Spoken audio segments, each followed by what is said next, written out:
In this tutorial, I'll show you how to add Enye in Canva. Start by opening Canva in your web browser and opening any design or creating a new one. The design type doesn't matter here because we're only adding a text character. Once your design is open, go to the left side panel and click Text. This is where Canva lets you add and edit any text element in your design. Now click Add a text box. You should see a new text box appear on the page, usually with placeholder text inside it. Next, click directly inside that text box so the text cursor is active. This part is important because the Enye character will only be inserted where your cursor is placed. If the text box isn't selected first, the symbol may not appear in Canva at all.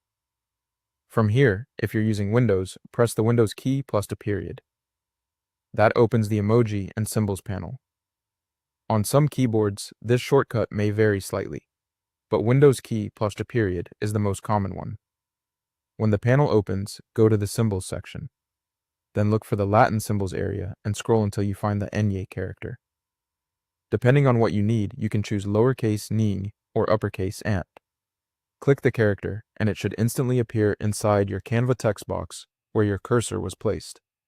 If you don't see it appear, go back and make sure the text box is still active before selecting the symbol.